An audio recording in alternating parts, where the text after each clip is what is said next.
Ça va, Florence? Salut Pierre, ça va. Merci. Ouais, cool. Merci de venir participer à cette vidéo. Donc, de présentation un petit peu de quelques bases de psycho-énergétique.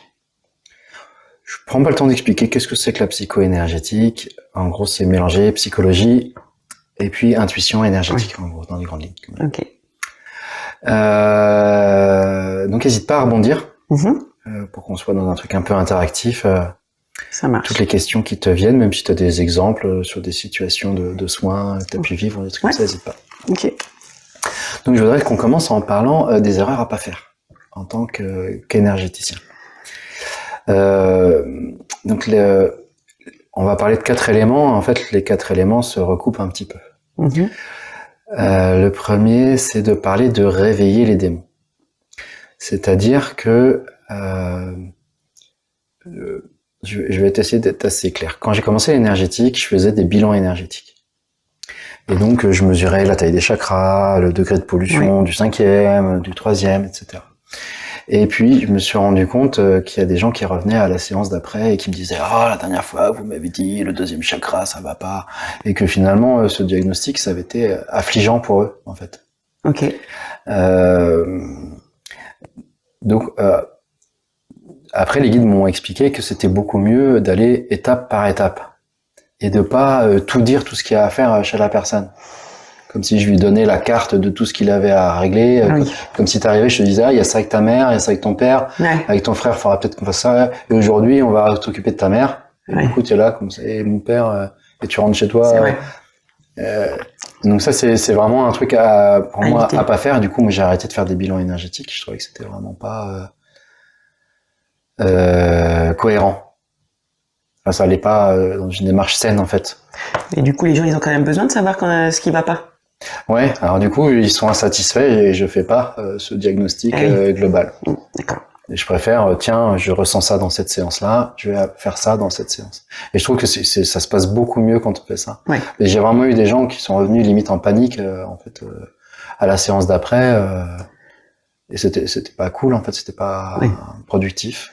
Oui, puis il reste sur parfois juste un mot et tout le reste n'est pas été efficace. Oui, c'est vrai. Donc dans ce truc de réveiller les démons, c'est l'occasion de dire que vouloir faire de l'auto-psychanalyse, chercher soi-même pourquoi papa, maman, tout ça, c'est finalement pas ou peu productif. Et des fois, quand on trouve le bon thérapeute, on se rend compte qu'en 3 séances, on a fait 10 fois plus qu'en 10 ans de réflexion sur soi-même. C'est vrai. Et en fait, justement, on est très doué pour réveiller nos démons. Donc, je vais être très doué pour me rendre compte que j'ai encore de la colère envers mon père, que ça, c'est pas résolu. Et du coup, je me suis tout réveillé en faisant mon auto-psychanalyse. Et par contre, pour arriver à une conclusion, par exemple, de faire une pièce blanche avec mon père, pour, gros lapsus avec mon père, faire une pièce blanche avec mon père pour régler les trucs, je vais procrastiner et je vais faire que finalement activer le truc. Oui. C'est vrai. Et donc, je vais avoir tous mes démons qui vont être actifs. Et finalement, c'est pas top. Donc, des fois, on a vachement à gagner à tout calmer, de se dire, ouais, tranquille. Je verrai ça avec mon thérapeute. Entre 2 séances, je remue pas trop la merde. Ou à la rigueur, je vais tenir un cahier et je vais noter ce que je pense. Ça, je le conseille beaucoup. Ouais. Ça va pour ce point-là? Réveiller les démons? Oui, très bien, très bien. On passe au point suivant. Le point suivant s'appelle parole d'or. Donc, les énergéticiens, des fois, on est vu un peu comme des grands gourous. Et tout ce qu'on va dire, c'est incroyable comme certaines personnes vont les accrocher très fort. Donc, c'est compliqué de recevoir des intuitions et de pas tout balancer, en fait. C'est pareil, je vais partir direct avec un exemple, ça va être plus simple. Mettons, là, tu reçois quelqu'un et puis tu entends le mot épanouissement. Bon.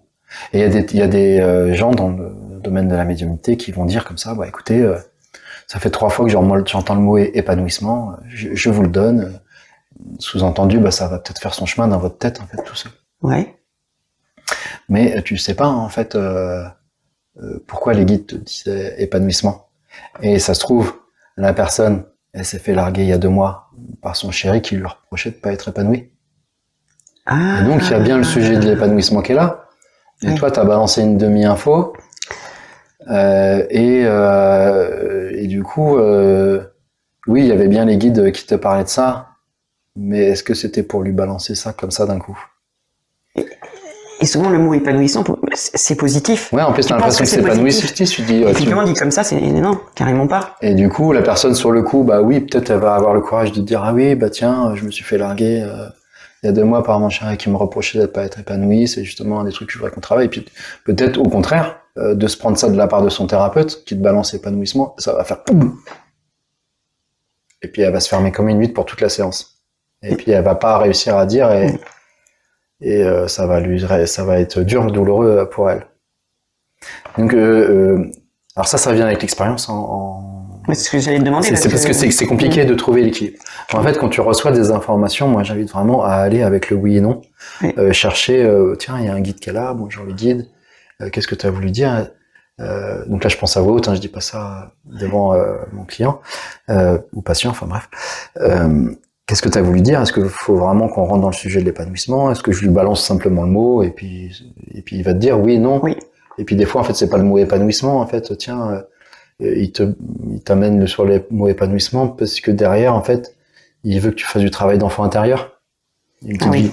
Et donc, à ce moment-là, dans ta fenêtre possible de ton mental, il y avait ouvert le mot épanouissement. Et finalement, peut-être par du oui-non, paf, j'arrive à dire, ah non, en fait, épanouissement, mais oui, enfant intérieur, on va faire l'exercice d'enfant intérieur, paf. Mais c'est compliqué parce que finalement, si tu l'entends plein de fois, tu te dis, bon, bah, à un moment, s'ils me le disent tout le temps, c'est que du coup, il faut que je le mette et que je le dise, tu vois. Et ouais, c'est là que je trouve ça mieux de demander et de faire gaffe à ce qu'on balance. Moi, ça m'est arrivé, du coup, d'avoir, notamment quand on a des guidances fortes, on a vraiment l'impression que c'est les guides qui parlent au travers de nous. Donc, c'est difficile d'avoir une maîtrise, des fois, dans ces moments-là, de ce qu'on dit. Ouais. Et en plus, moi j'ai remarqué, il y a beaucoup de thérapeutes pour qui c'est le cas, quand c'est les guides qui parlent au travers de nous, on se rappelle pas de ce qu'on a dit. Ouais, c'est vrai ça. Et du coup, moi ça m'est arrivé d'avoir des gens qui viennent à la séance d'après, qui me disent la dernière fois vous m'avez dit dans une vie avant, je sais pas quoi.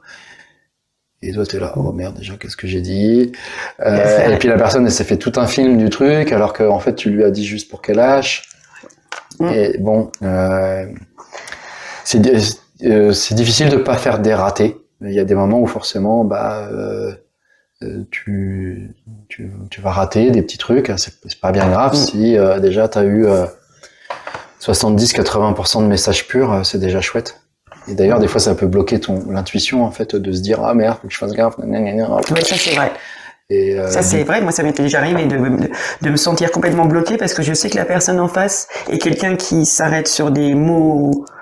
Des petits mots et du coup ça ferme, t'es pas du coup on essaye de mûrir ou alors si on part en mode guidance d'essayer de basculer dans une guidance forte quoi, vraiment sentir le guide qui arrive et qui parle et là on le sent parce qu'énergétiquement c'est fort. D'ailleurs il y a un guide qui arrive en même temps. J'ai senti aussi. Ouais.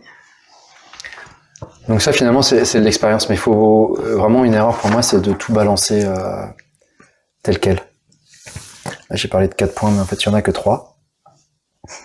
Le dernier point dans les erreurs à pas faire, c'est, moi j'appelle ça pièce touchée, pièce jouée. C'est-à-dire que à aucun moment je vais scanner ton champ d'énergie et voir qu'il y a 3 parasites émotionnels. Et pareil, me dire je vais traiter que 2 parasites émotionnels aujourd'hui parce que 3 ça ferait trop. Parce que dès que je touche quelque chose, je le personnifie, je mets de la vie dedans, je l'intensifie en fait. D'accord. S'il y a un parasite émotionnel qui est là devant moi, à partir du moment où j'ai commencé à le toucher, il faut que je le traite. Oui, parce que il faut que j'aille jusqu'au bout de ce qu'il a à dire, parce que si je commence à le toucher et que je commence à dire ah tiens il y a de la colère, je vais reprendre mon exemple de tout à l'heure, il y a de la colère envers le papa là-dedans, et que je le laisse en plan comme ça, lui il a fait il a augmenté en fait. Et donc du coup. Et surtout que du coup tu vas commencer à dire j'ai touché, il y a un parasite, et du coup, la personne, elle va tout de suite aussi avoir une réaction. Ou je sais pas si tu ça va dans ce sens-là aussi. Ça réactive sa fuite émotionnelle. Ben voilà. Ouais. Et donc, pièce touchée, pièce jouée. Donc, c'est pareil. Ok, je comprends. À aucun moment, c'est pas utile de faire tout le diagnostic de la personne et puis de se dire aujourd'hui, bah tiens, je vais faire que le transgénérationnel. Enfin, voilà. Ouais, vaut mieux aller petit à petit, c'est ça que tu veux dire? C'est ça. Okay. Ouais. Alors du coup, des fois, quand on est en formation, c'est embêtant parce que des fois, on touche des parasites, on n'a pas encore vu la conscientisation, on sait qu'on fait ça la journée d'après. Donc, en formation, on n'arrive pas toujours à le caler, ça. Ouais. Mais après, dans la pratique, faut être à fond dans cette optique-là, pièce touchée, pièce jouée. Je sens un truc sous les pieds, je le traite. Parce que sinon, je mets de l'intensité dedans, en fait, en l'ayant touché. Ouais, d'accord. Ça va pour toi? Oui, complètement. Et en même temps, ça me recale, effectivement, des fois, quand tu arrives sur une personne, tout de suite, il y a un truc t'es attiré, tu touches, bah, comme tu dis, tu touches. Et en fait, moi, il y a eu plein de fois où je me suis dit, bon, je verrai ça après. J'ai senti qu'il y avait ce problème-là, mais je reviens après. Mais c'est une erreur, du coup, parce que peut-être que... des fois, tu fais pour le mieux un petit peu aussi, parce qu'en effet, il y a d'abord une entité à enlever. Et du coup... Mais on fait pour le mieux, mais en tout cas, on essaie d'avoir cette optique-là quand même, très nettement. Ça va pour toi? Ouais. Merci, et vous pouvez regarder la suite de ces parties psycho-énergétiques, et puis on va... Bah, en tout cas, merci Pierre. Avec plaisir. À bientôt. À bientôt.